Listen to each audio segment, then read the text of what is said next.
So, ఆంధ్రప్రదేశ్‌లో ఇప్పుడున్న పరిస్థితుల్లో కూటమి 15 ఏళ్ళు ఉంటామని పదే పదే చెప్తూ వస్తుంది. వైఎస్ఆర్ కాంగ్రెస్ పార్టీ మేము సింగిల్, సింగిల్, సింగిల్ అంటూ గడిచిన ఎన్నికల్లో ఇంకా సింగిల్ ఆలోచనలోనే ఉన్నట్టేనా? సింగిల్ ఆలోచనలోనే ఉండడం సరైందేనా ఇప్పుడున్న పరిస్థితిలో? సార్ రాజకీయాల్లో ఏదో అట్లా రాసేసుకునే ఉండదు సార్. హ్మ్. ఇప్పటికైతే ఇప్పటికైతే మేము సింగిల్.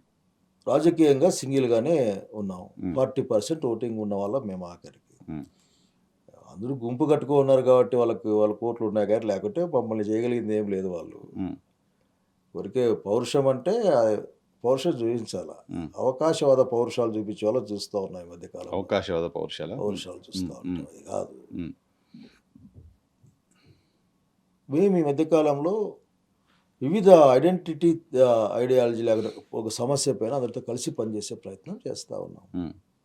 అంతవరకు వైఎస్ఆర్‌సీపీలో ఈ రోజున జరుగుతా ఉంది. హుహు. వివిధ పక్షాలతో, వివిధ పార్టీలతో, వివిధ గుంపులతో కలిసి ప్రజల కోసం పనిచేస్తా ఉన్నాం. హ్మ్. అవి ఎటుపోతాయేమో నాకేం తెలియదు. హ్మ్.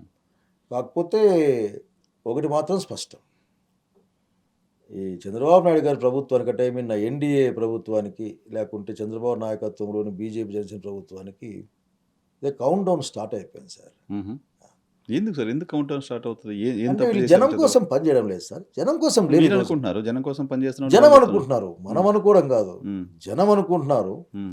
పార్టీలకు సంబంధించిన వాళ్ళేమో మా పార్టీ అనే ఫీలింగ్ ఉంటది సార్. హ్మ్. జనరల్‌గా ఓటింగ్ జరిగితే మీకు తెలియనిదేం కాదు. హ్మ్. వాళ్ళకి వీళ్ళకి ఓట్లుంటాయి. అంటే హ్మ్. మాకుంటాయి, వాళ్ళకుంటాయి. జనంలో ఉన్న ఒక 10% జనం అటు ఇటు డిసైడ్ చేస్తారు. హ్మ్.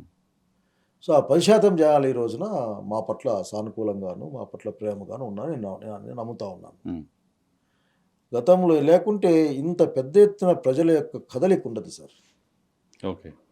బాగొచ్చారా సార్ జనాలు? మెడికల్ కాలేజీల అంశంలో అయితే అబ్బో! చాలా బా వచ్చాయి అసలకి. నేను ఈ మధ్య కాలంలో చూసిన అత్యంత పెద్ద ప్రోగ్రామ్‌లో అదొకటి. హ్మ్. మా అనంతపురంలో అయితే అసలకి ఆ ర్యాలీ చూస్తే అసలకి హ్మ్. చాలా అసలకి ఎంత ముచ్చటేసిందో అసలు మనం జనంని నమ్ముకోవాలా? హ్మ్.